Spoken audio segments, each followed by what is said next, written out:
Go. Greetings all, Shane Bruce, Resto My Daisy, and we've got an interesting gun to look at here tonight. This is a Legacy Daisy, number 102 Model 36. It was sent in by one of my subscribers to get a little bit of work done. He's got granddaughters coming out this summer.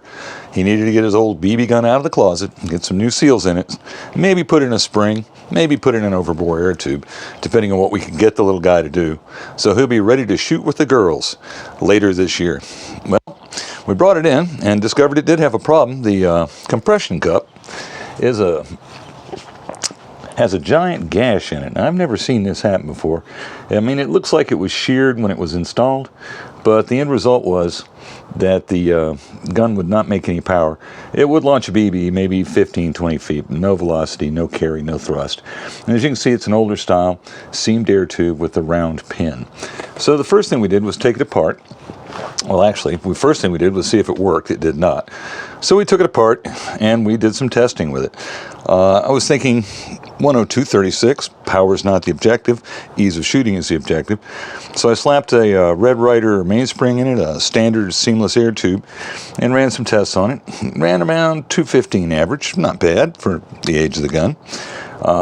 Then I decided, well, you know what, I'll leave the new air tube in and put the old factory mainspring, and I'll be damned if the gun didn't run a little better, 224. But then we did the final, the third test. We put the Cobalt super spring in it, and this rascal jumped up to 335, so it's a real thumper. Now, let's take a look at some details on the gun. What you're looking at right now is a decal, and you'll notice the word Hawthorne. Now, Hawthorne was a brand name for Montgomery wards. Daisy, in its history, has built daisies under a number of brands and a number of names for companies. Montgomery wards is one of them. This is one of their guns. This is not the factory buttstock. The customer tells me he made this himself way back in the way back. And you'll notice that I'm just enchanted with the artwork. I mean, look at that detail.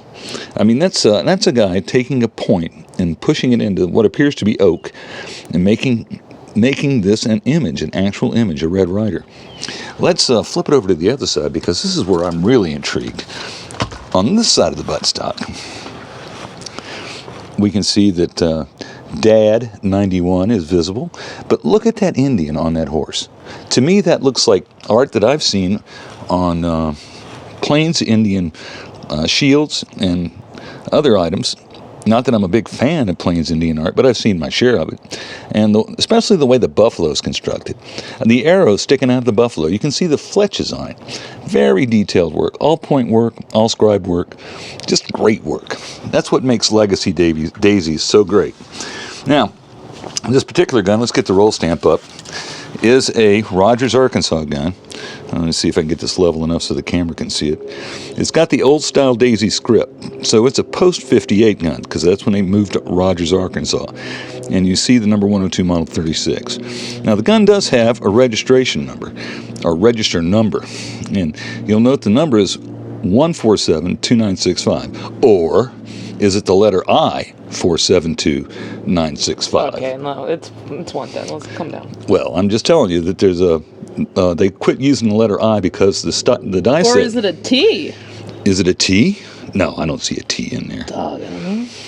Anyway, it's up for debate. So in terms of when the gun was built, we know it's post 58, and we know it's pre-72. That's still a pretty big chunk of time to have to consider how old something might be.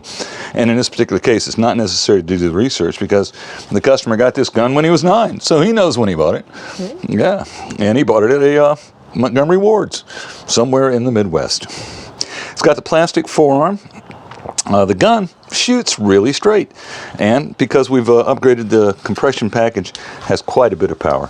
So I tell you, I like working on these kinds of these Legacy Daisy guns that are connected to the people that sent them to me through family, time, and history. And I'm just in love with that Indian buffalo on the buttstock. I mean, I'll remember that for a long time. I'm even trying to replicate it on one of my builds. I studied this quite a bit and taken many pictures. I'm going to give it a shot. Well, kids, that's all we've got for you today. This is Shane Bruce with Resto My Daisy, signing off.